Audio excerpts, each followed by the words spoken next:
قرآن پاک کی اہم ترین صورتوں میں سے ہے.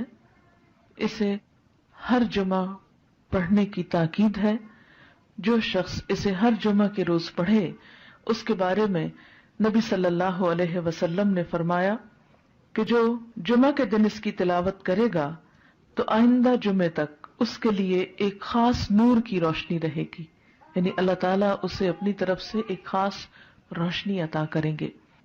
اسی طرح اس کی ابتدائی 10 آیات اور آخری 10 آیات کی فضیلت احادیث میں بیان ہوئی ہے کہ جو ان کو یاد کرے گا اور پڑھے گا وہ فتنہ دجال سے محفوظ رہے گا.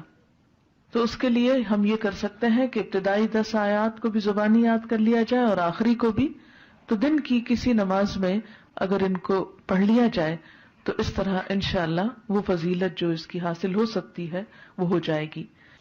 حضرت عائشہ رضی اللہ عنہا کی روایت سے حدیث میں آیا ہے، اور یہ حدیث بھی ضعیف جداً ہے، صرف ضعیف نہیں بلکہ ضعیف بھی بہت زیادہ ضعیف ہے، لیکن اس کا آخری حصہ جو ہے وہ صحیح مسلم میں آیا ہے، وہ میں وہاں آپ کو بیان کر دوں گی. رسول اللہ صلی اللہ علیہ وسلم نے فرمایا، کیا میں تمہیں ایسی صورت نہ بتاؤں جس کی عظمت نے زمین و آسمان کو بھر دیا ہے، اور اس کے لکھنے والے کے لیے بھی اتنا ہی اجر ہے، اور جو اس کو جمعہ کے دن پڑھے تو اس جمعہ سے لے کر جمعہ تک یعنی اگلے جمعہ تک اور 3 دن کے زیادہ بھی گناہ بخش دیے جاتے ہیں. اور جو آدمی سوتے وقت اس کی آخری 5 آیتیں پڑھے تو وہ رات کے جس حصے میں بھی اٹھنا چاہے گا اللہ اسے اٹھائے گا.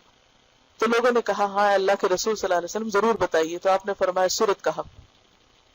بہرحال ایک اور حدیث میں، اب یہ جو حدیث ہے یہ صحیح مسلم کی ہے کہ جو اسے جمعہ کے دن یا جمعہ کی رات میں پڑھے گا، یعنی جمعہ کی رات وہی جو جمعہ سے پہلے آ جاتی، وہ فتنے سے محفوظ رہے گا. اور ایک اور بات سے پتہ چلتا ہے کہ فتنہ دجال سے محفوظ رہے گا.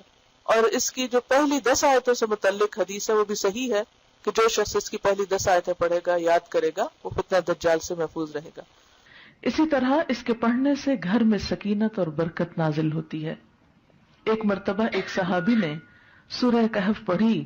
گھر میں ایک جانور بھی تھا، وہ بدکنا شروع ہو گیا. انہوں نے غور سے دیکھا کہ کیا بات ہے، یعنی میں قرآن پڑھ رہا ہوں اور قرآن پڑھنے سے تو ظاہر ہے سکون نازل ہوتا ہے، یہ جانور کو کیا ہو گیا جو اچھل کود کر رہا ہے. تو انہیں ایک بادل نظر آیا جس نے انہیں ڈھانپ رکھا تھا.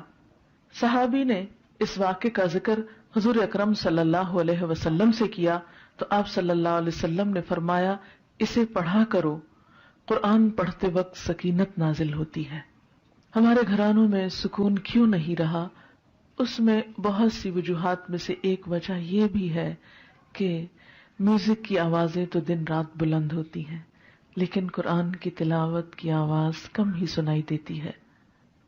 اس کے لیے میں یہ سجیسٹ کروں گی کہ ایک تو قرآن پاک کا کچھ نہ کچھ حصہ نماز فجر کے بعد بلند آواز سے تلاوت کیا کریں کہ آپ کے آس پاس کی چیزیں سنیں، آپ کے گھر کے افراد سنیں، در و دیوار سنیں، کیونکہ جہاں جہاں تک قرآن کی آواز جائے گی وہ سب چیزیں آپ کے حق میں گواہ بنے گی.